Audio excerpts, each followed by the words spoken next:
Many people have this idea that there's psychological safety over on one side of the spectrum, and then on the other side of that same spectrum is high standards.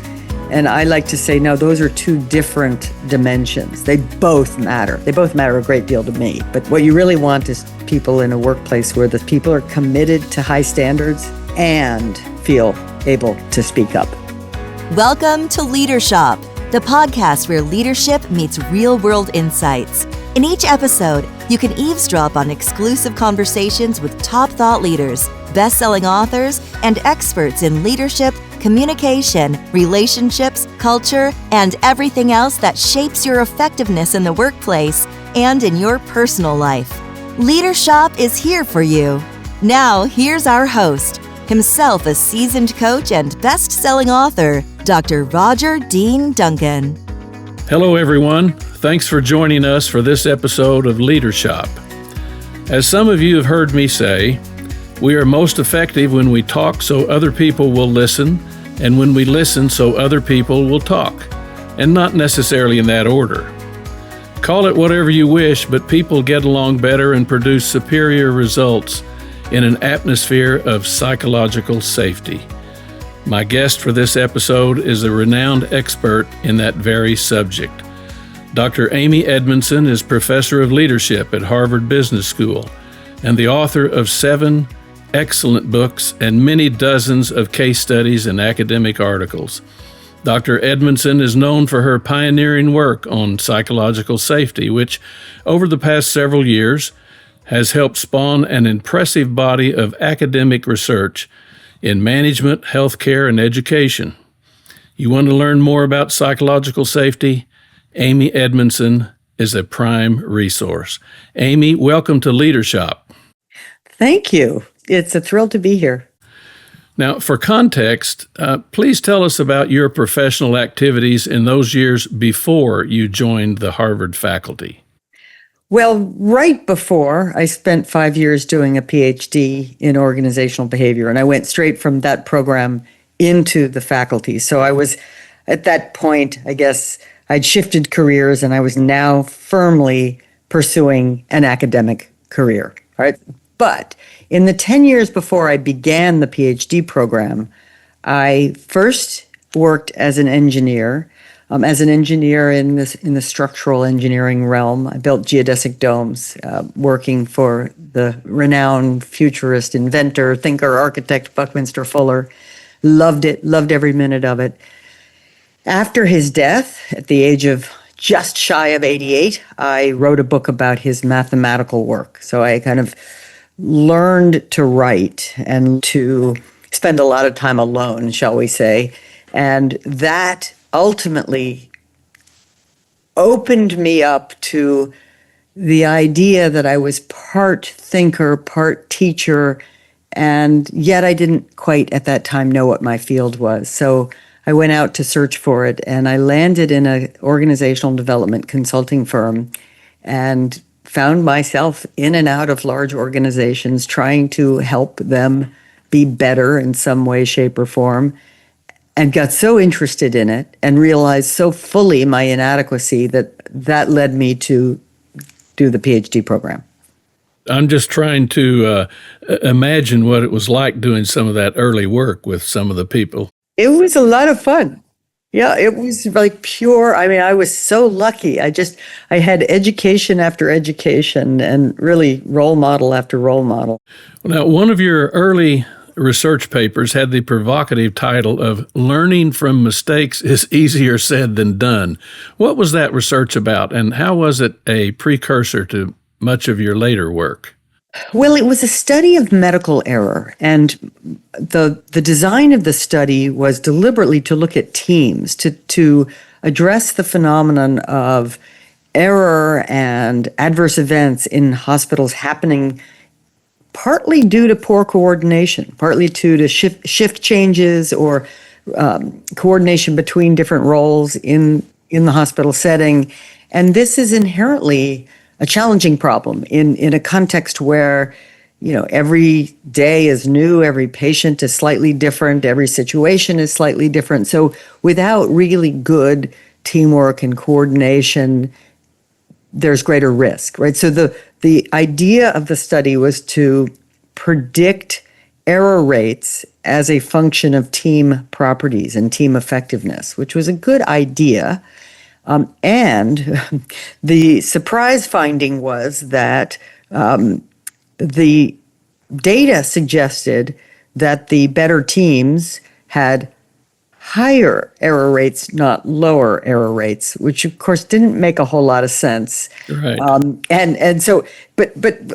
make the long story short, and you'll see how this leads to psychological safety, it occurred to me that maybe the better teams don't make more mistakes. Maybe they don't, in fact, have higher error rates. Maybe they are more willing to report errors, right? So that it's a kind of reporting behavior that we were capturing. And that turns out to be quite a defensible argument.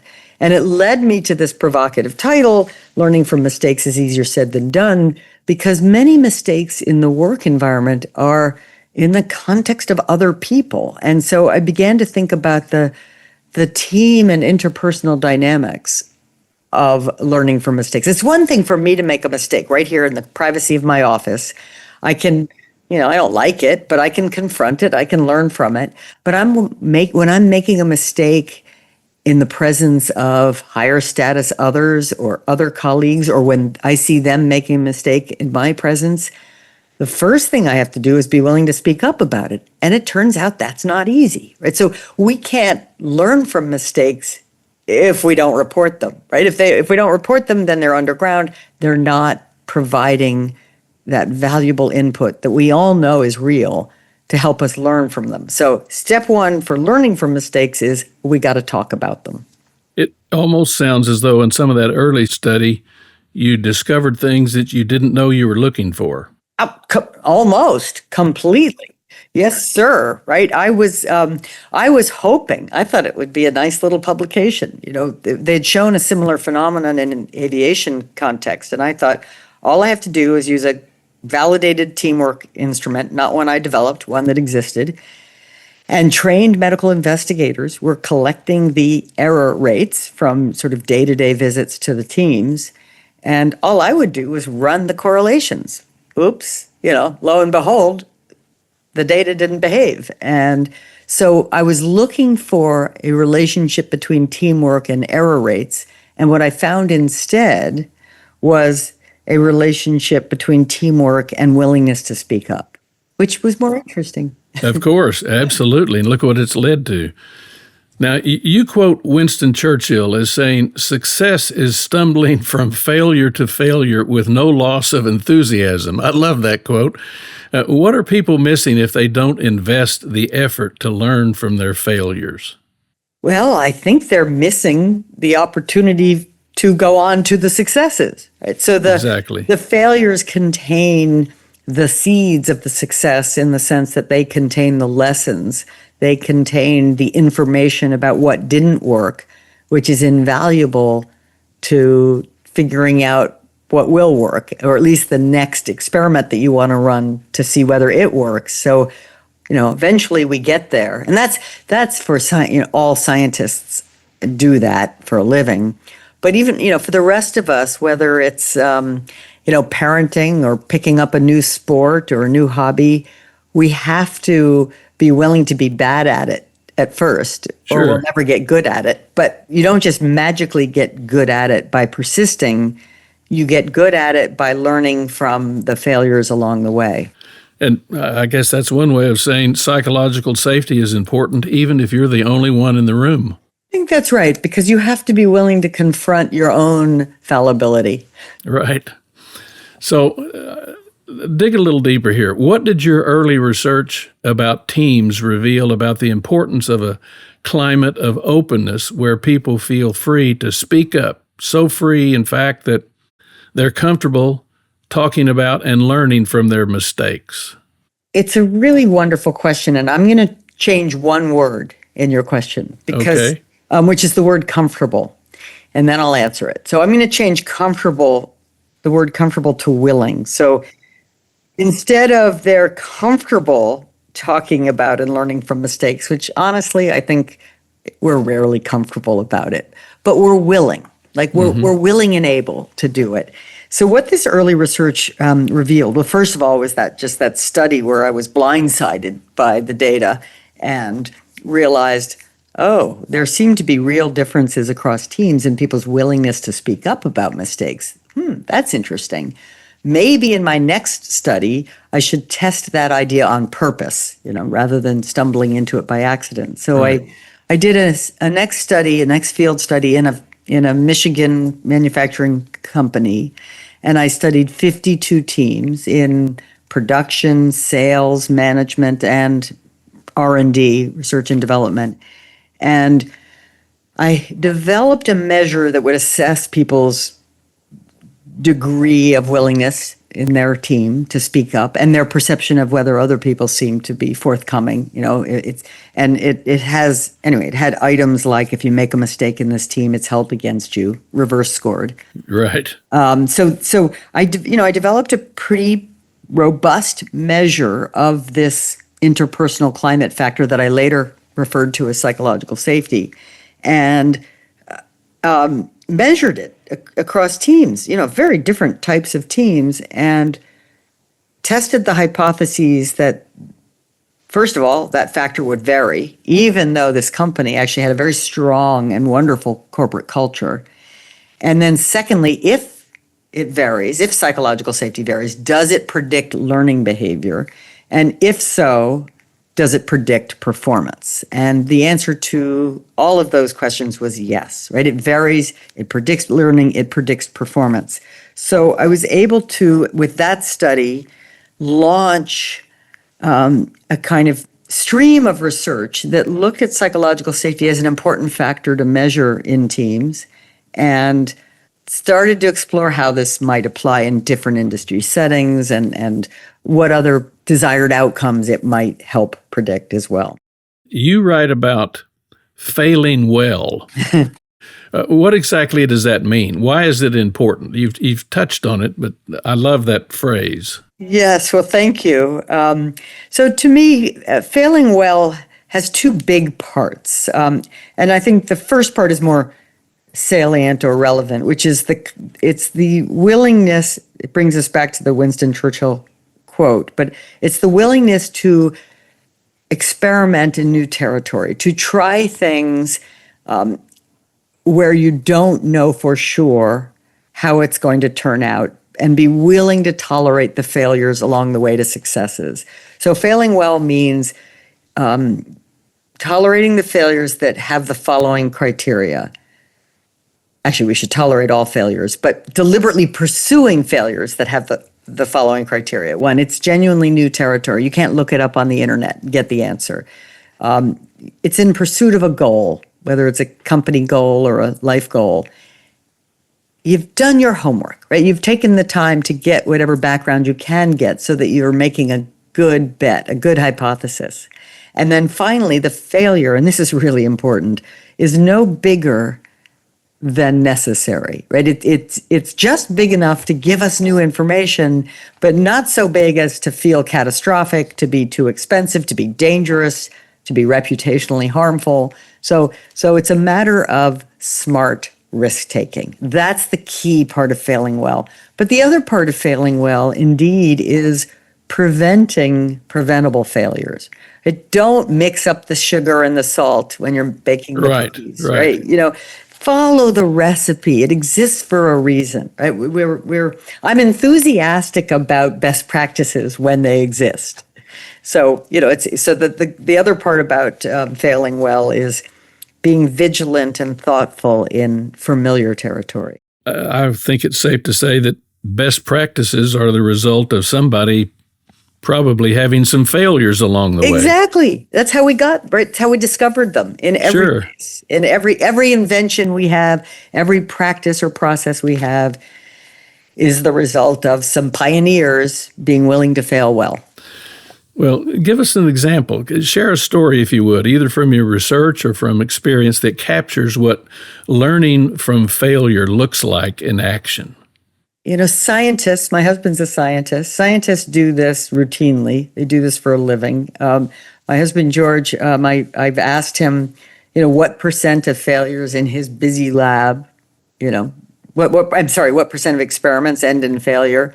And he has come back to me saying about 70%. I'm like, yes, whoops, that's not very supportive. But that means you're on the leading edge, right? That means you're trying to do something. You're trying to discover something new and important that may someday help treat patients, or may someday be an exciting new material, or whatever. But so scientists are always doing that. But I would say this is in the completely other end of this life spectrum. My mother, back in the early 50s, as a college student, agreed to a blind date that her good friend thought would be a good match for her. And it was back in the days of single-sex education, and she was at one college and he was at another. And so this date involves getting on a bus and, all this, stuff for a weekend of parties and so on, being put up in a dorm, all of that. Making a long story short, she really didn't like this guy, right? She thought he drank too much and just talked nothing of except himself. And so it was a failure, right? It was clearly a failure, but a failure in new territory. You have to say yes. You have to be willing to try in new territory, and dating is new territory. And but then 2 years later, when her friend wanted to introduce her to someone else, she says, nothing doing, Bill, I don't trust your judgment at all. Yeah. And he kept pushing her and saying, oh no, I really think you're going to, like this guy, and so on. Now it was the summer break, so she finally said yes, but basically they would meet for a drink. And there's not going to be some long weekend of torture here. And so she intuited the formula, which is new territory, yes. Pursuit of a goal, yes. Somewhat good reason. Bill knew her well to believe this might work, but small as possible, right? And so that date turns out not to be a failure at all, but to be her first meeting of my father. So they got along quite well, and Bill's intuition and recommendations were saved. Well, I'm glad she said yes. I am too, as you can imagine. Yeah. Well, now, just as my friend Edgar Schein was credited with popularizing the term organizational culture, you are widely associated with the term psychological safety. In a nutshell, how do you define psychological safety today, and has your definition evolved over time? Well, Ed was a friend of mine as well, and I really miss him. He's just such a fantastic thinker and terrific man. His son Peter is very sharp. Peter's too. Terrific. Yeah, I love them both. But I knew Ed better. So it's interesting, actually, because as best I can tell, the term psychological safety was first used in the management literature as opposed to the clinical psychology literature, where I believe it was coined by Carl Rogers.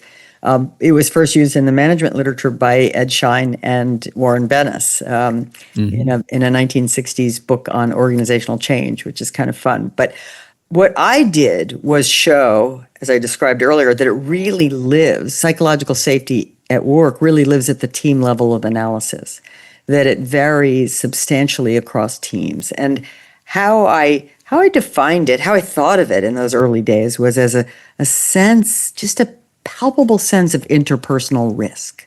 How risky is it around here to speak up, to ask for help, to disagree, to offer an idea, to admit a mistake. And challenge the status quo. Challenge the status quo, exactly. And, honestly, my definition hasn't really varied from that, although the world's definitions have, I think, varied from that. But I still define it as a belief that the environment is safe for interpersonal risk, like speaking up with these challenging ideas and questions and concerns.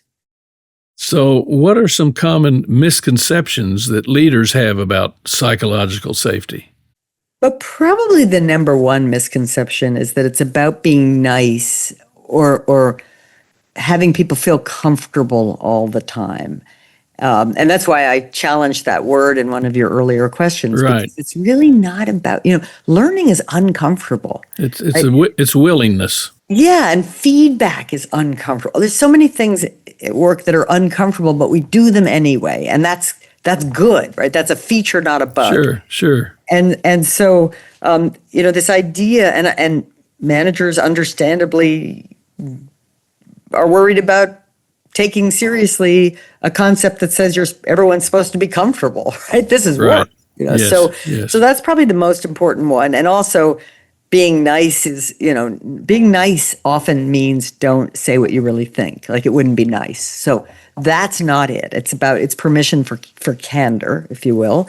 It's not a guarantee that your ideas will prevail, right? So it's permission to speak up, but then when you speak up, if you have a, great idea in your mind, but others don't agree with it, that's okay. That's part of the process. So, I've heard people in recent years say, well, I shared my idea and the boss didn't go for it, so that took away my psychological safety. Say, no, not quite. I mean, I can understand that was disappointing, but that's not psychological safety. Psychological safety is what allowed you to say it in the first place and the boss to listen to it and, in fact, in turn, to disagree. That's okay, right? That's high quality conversation. So Sure. to be comfortable with. It's not job security. That's a different concept, right? So it's not a guarantee that your job will be stable and secure as long as you want it. And it's not in tension with high standards. Many people have this idea that there's psychological safety over on one side of the spectrum, and then on the other side of that same spectrum is high standards. And I like to say, no, those are two different dimensions. They both matter. They both matter a great deal to me. But they're what you really want is people in a workplace where the standards, people are committed to high standards and feel able to speak up. Yes. It's not either or. Right. Both and. Hey there, Leadership listeners. We have something special for you. As a thank you for tuning in, we're offering you a free copy of Roger Dean Duncan's award-winning best-selling book, Change-Friendly Leadership. In this book, you'll discover a proven framework for leading change that people will actually buy into, without all the stress and resistance that often stand in the way. You'll also learn powerful strategies to improve relationships both at work and at home, creating a healthier, more productive environment for everyone. To claim your free copy, just head over to changefriendly.com. Don't miss out on this opportunity to transform your good intentions into great performance. Again, grab your free copy of this best-selling book at changefriendly.com.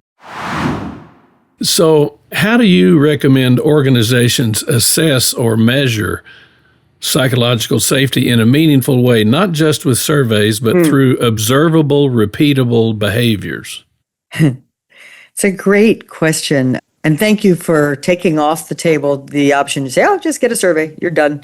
Which surveys are important, but that's not the Right. Not the day-to-day answer. The day-to-day answer is, I like to say, listen for the red. Right? Ask yourself on a weekly, maybe daily basis, how much am I hearing good news versus bad?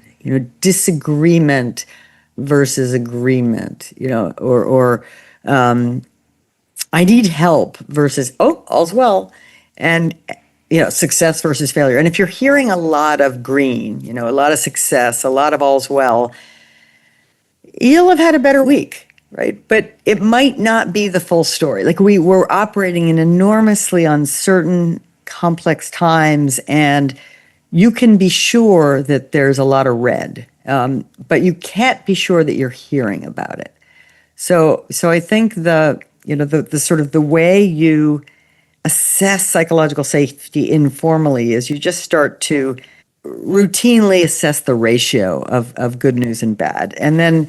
Related to that is just look around, observe the learning behaviors, observe the energy, are people sort of leaning in with ideas or asking for help or asking questions, or are they reserved, holding back? If you're a good noticer, you will see indications that people are, either, a little too risk averse or the opposite. They're fully engaged. And you can learn a lot about the atmosphere by just listening for language patterns. Yes. If you hear people say, well, I see it differently. Have you considered that? Love that. It's not an attack. It's just saying, I have a different perspective. And here's where I came to my perspective. Help me understand how you reached your conclusion. Exactly. That's pretty open. That's called a learning conversation. That's Yes. a conversation where both sides are learning and we're getting somewhere. And are willing to learn. Nobody's imposing it on them. Yep. Yeah. Right. Now, is it possible to have too much psychological safety, an environment in which people feel totally free to have blunt conversations about each other's job performance? Well, I don't, this may be just the way I think about it. Well, it's clearly the way I think about it, but I don't think you can have too much psychological safety. I think you can have not enough discipline, or maybe in some cases not enough tact or skill. Right. Having, say, difficult conversations is an enormously skilled endeavor.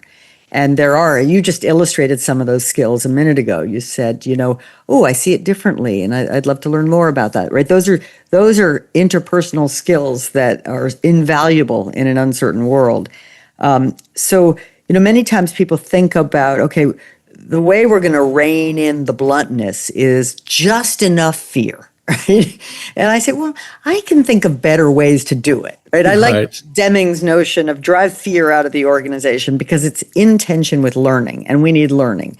So instead of saying, what's the right level of fear so that we have high quality conversations, I say, let's have no fear, but let's have skill, discipline, rigor, so that we can stay on topic and make sure we're not being, awful to each other. We have to respect each other's face and feelings because we want people to respect ours. That doesn't mean never saying someone's idea is wrong. That we must say, but saying it the way we would hope someone would say it to us. You're not doing anybody a favor if you don't point out something that could cause them harm or the organization harm. Exactly. And you're especially not doing anyone a favor if you don't point it out, but then later in the hallway you tell your buddy. Right. Then that's sort of the worst case scenario. Exactly. Well, regarding the timing and subject of potentially risky conversations, how can people decide what the ideal threshold is? Sort of depends. I don't think there's an ideal threshold across the board.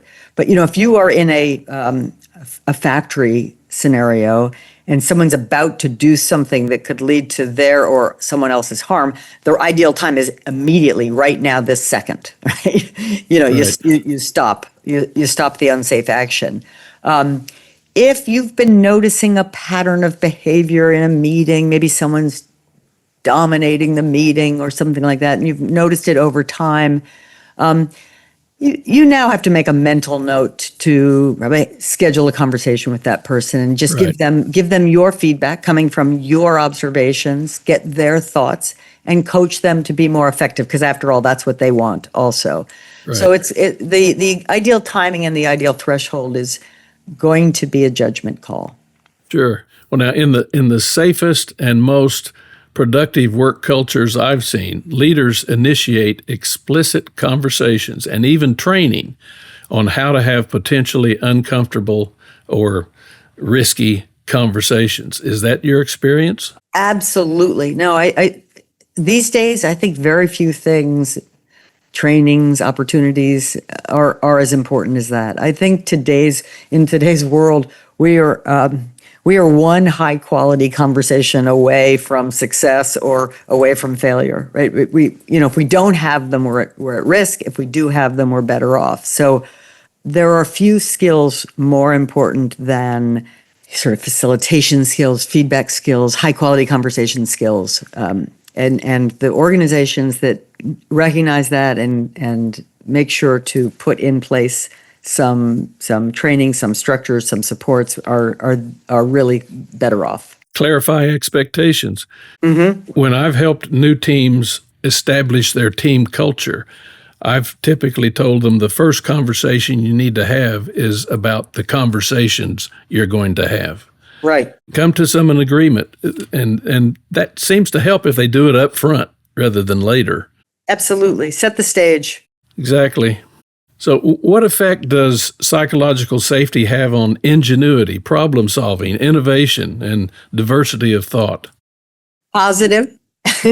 That's a short answer. Positive. Actually, all of those, right? So there's actually now that it's been so many years since the research in this area started, we now have a great deal of data illustrating relationships between psychological safety and problem solving, learning, innovation, burnout going down, right? I think diversity of thought almost by definition, because you're just more likely to get more thought. Although the relationship between diversity of thought, I mean, it might not generate more diversity of thought, but it will allow diversity of thought to be aired. Right? So I like to think of teams, innovation is partly predicted by the diversity of thought in a team, but just having it as an input, having diversity of thought as an input is not enough to make it really sing. Right? You need psychological safety for that diversity of thought to be expressed so that it can be put to good use. Sometimes the newest person on the team or the greenest person in the organization can ask some of the most helpful questions. Why do we do it this way? Where did this particular protocol come from? And then they're feeling comfortable in challenging the status quo. That's right. If they're invited in to do that, their perspective is so helpful because it's different. It's new. They're seeing things that we all take for granted. It's the way it is around here. We're the fish swimming around absolutely oblivious to the water. But the newcomer comes in and they notice the things that we miss. Right. So what qualities or behaviors have you consistently seen in leaders who successfully build high-performing, psychologically safe teams? What role does the leader play? Well, so qualities, I'll say humility, curiosity, and empathy. And those are pretty abstract, right? So how does that show up in behaviors? Well, humility is things like, wow, this is a really challenging project. I don't think anyone's done anything quite like this before. I'm going to need your best ideas. So it's a clear statement of, I don't have a blueprint. I don't have all the answers. I'm not going to be here evaluating whether or not you live up to my expectations. I am a leader of a process that I believe will get us somewhere because of the talent and skill that you all bring. Right? So that's a kind of stance about self and a stance about the nature of the work that is humble, that is powerful. Curiosity says, I have no idea what's inside your head, and I sure as heck want to find out. And that is going to lead me to the behavior of asking good questions. Ooh, how do you see it? What are we missing? Who's got a different idea? Right? That there's these kinds of leaders are the ones who are like genuinely interested in what others bring to the table. And then finally, they're thoughtful enough to respond in a productive way. If an idea is just dead wrong, they don't just say, "Oh, that's dead wrong." They say, "I hadn't thought about seeing it that way. Here's some concerns I have," et cetera. Right? They're able to lead in a learning-oriented way. Right. So when someone is new to an organization or a work team, what tips can you offer for orienting that person to the workplace, including discussion of the so-called unwritten rules, and most organizations have them, that operate in the culture?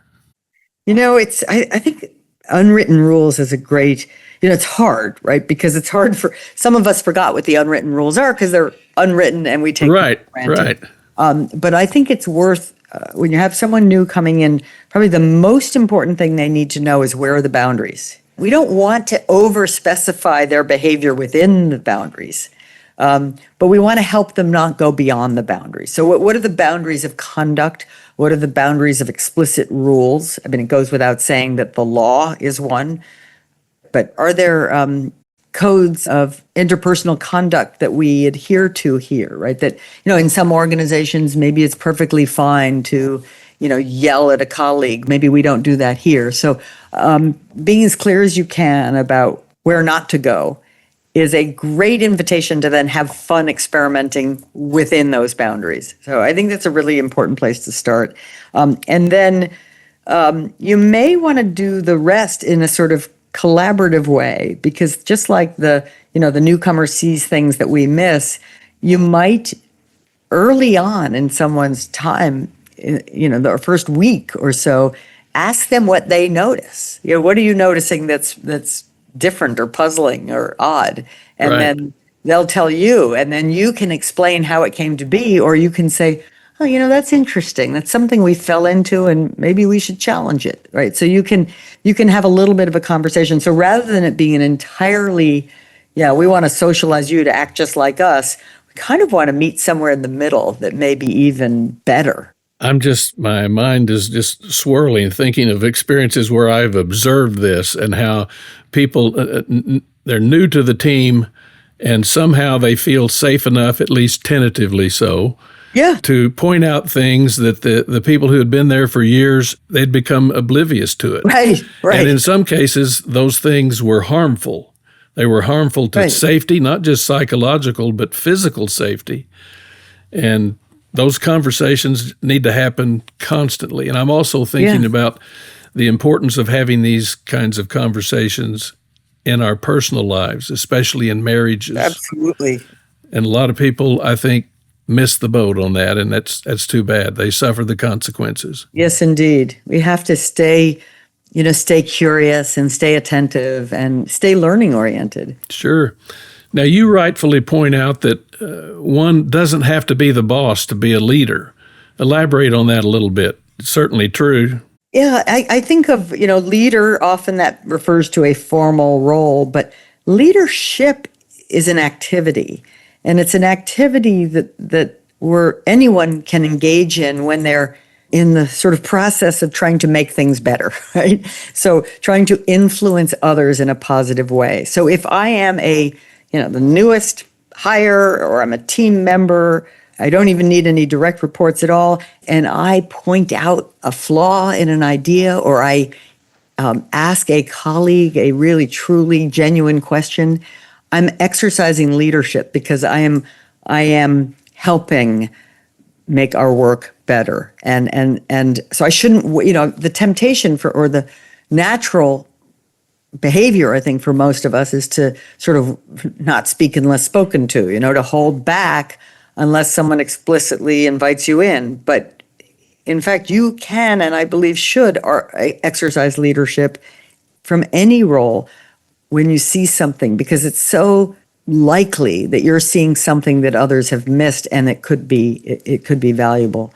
So leadership can be exercised by anyone at any time. And should. I am reminded when you say that of a time I went into a nuclear power station and was invited to go into a meeting that was already in progress.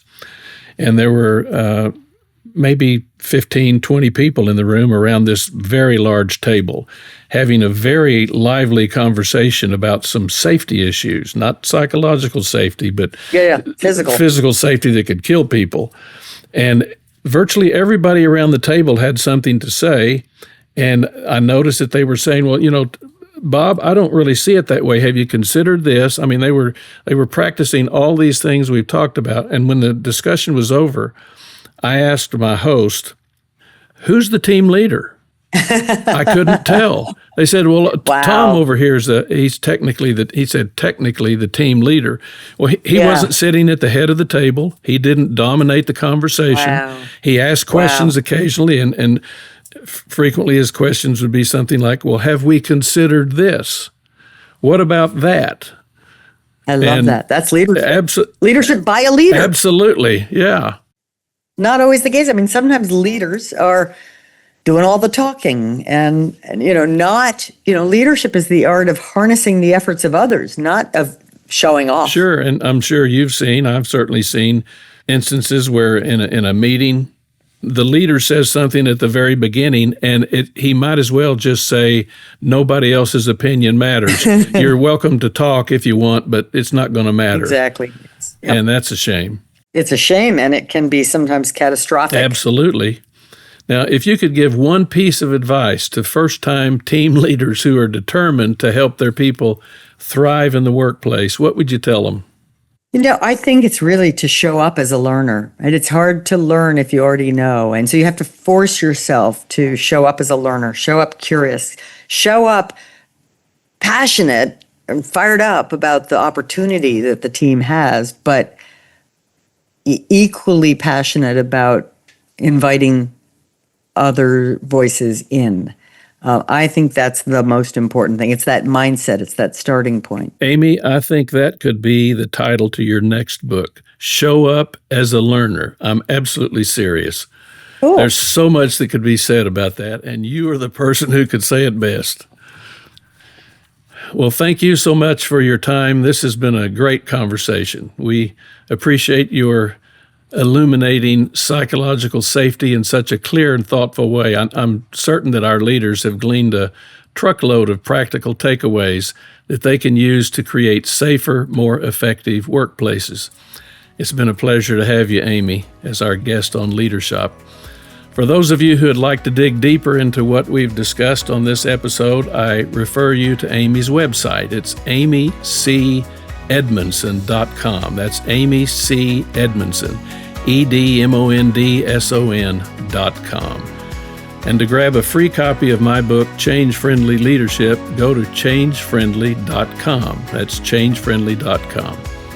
In other episodes of Leadership, I share my exclusive conversations with top thought leaders who offer smart tips to boost your effectiveness in both your professional and personal life. My guests include superstars like Stephen M.R. Covey, Liz Wiseman, Doug Conant, Dory Clark, Heather Younger, Marshall Goldsmith, Bill George, Jessica Chen, Guy Kawasaki, David Ulrich, and many others who have insightful things to say that you can put to good use immediately. Be sure to subscribe to our podcast so you can stay informed on what's coming your way. Trust me, folks, you don't want to miss any of our episodes. Thanks again for joining us. Until next time, stay safe, be happy, and spread good cheer wherever you go. For Leadership, I'm Roger Dean Duncan.